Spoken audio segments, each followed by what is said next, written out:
Breckinridge Museum in Morganville, Kentucky to show remembrance of all the German POWs that were housed during World War II, and this is all the divisions that were here at one point or another. This is a letter written to home from one of the soldiers that was here, and he's just explaining about what they expected them all to do and know and how his days were.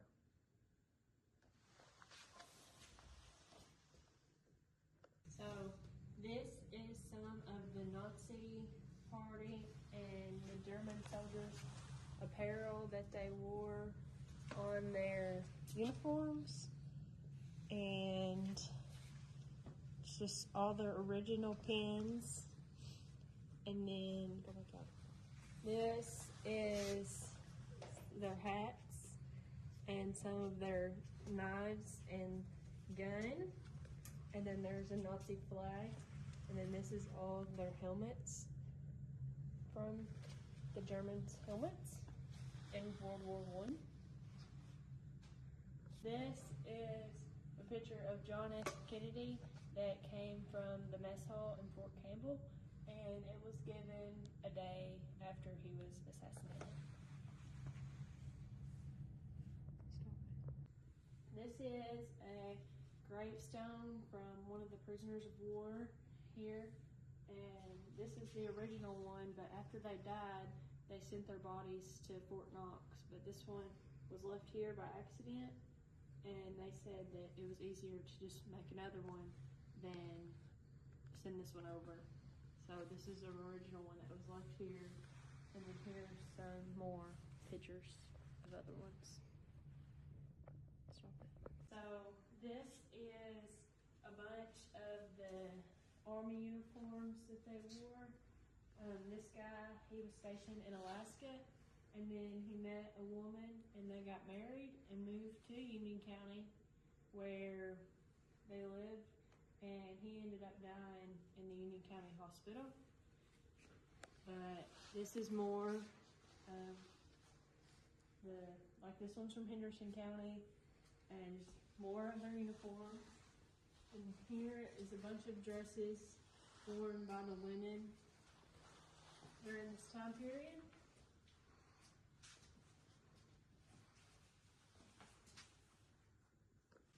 This lamp was made by a man that worked in a factory in Evansville, and he gave it to this woman, and it was made from a rifle grenade. All these murals on the walls are painted from a prisoner of war here, and he either painted them from postcards that he had or off of memory. Go faster. Off of memory. So he painted every single one of these murals. Ready? This is a layout of the camp that was made by a high schooler at Union County, and it just shows like the field house and the church and the barracks, and it's got the soldiers. So this is an old phone booth, and you can see it's got the seat and the table in the corner where the phone used to sit with the wires from the phone. And then there's an old gas can, and these down here are some of the shells that they shot the Germans with. And that is a handmade hat, fur hat.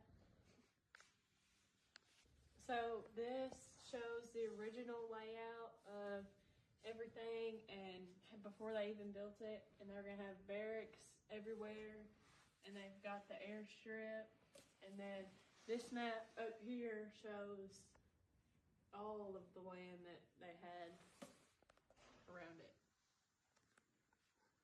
So this is a bed that they had in here, but there's also a baby bed attached to it, because whenever the soldiers would have to come here, then the families would like to come with them. A bunch of the families would come with them and stay so they could get every last minute with them that they could. This is a child's uniform, Pat Hooper, from 1948. This is a sewing machine that was purchased in 1872, and it was shipped down the river from Uniontown, or to Uniontown from Cincinnati, and at the time it was purchased for $90. Here's one of their beds, and it's got the magazines on it from Martin Luther, and this one's from Robert Kennedy. And then here's the first football programs that they had, and along with some of the quilts that the women made. This one is made from Daniel Boone's granddaughter. And then here is one of the wheelchairs that they had. And then this is a child's desk, and it's got the pictures on it and the numbers and the alphabet. And this is their glass bottles that they use with the carrier. This is what the coal miners wore. It's got their hat with the lantern and the oil. And then over here we have this naval ship that was carved out. And then all the rest of this is children's toys. So it's the kitchen set and scissors and everything the kids played with. Here is the bags that they took with them, and they put whatever they had in them. And then here is a World War II gas mask that they used when they were getting gas. And here is a canteen bag. And then there's another gas mask down here. This wooden box was used by the draft board, and they would have like the numbers that they were given from their social security number, and they would be picked out of this to decide who was going to war. And it was considered, that's how it was considered to be for all the men. This is a wired cart that they used to carry the bodies out of the war zone during the war. This shows the 101st Airborne, all the men in the Eagles Division from 1948 to 1954, which is now in Fort Campbell.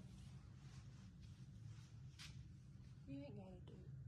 This is a newspaper clipping from a different country showing all the soldiers being dropped in by parachute into Camp Breckinridge in December of 1959. This was found under the barracks. The prisoners of war had a secret distillery, and they were using the corn to make alcohol. Ready? This is a telephone switchboard, and every call in Uniontown had to go through this. This is a barber chair that was made in Chicago, and here's the strap for it.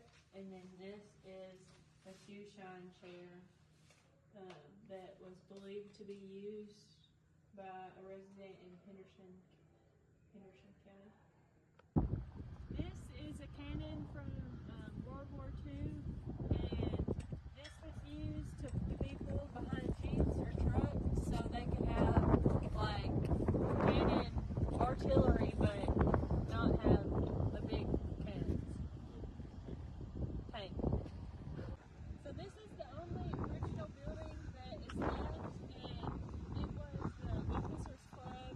It was used for entertainment purposes. These are some of the old barracks that still remain, and some of them were turned into houses.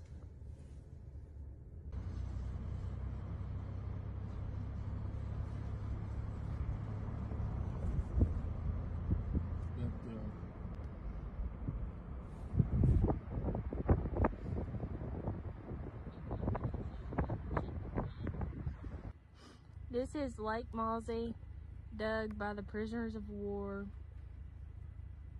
from Breckinridge.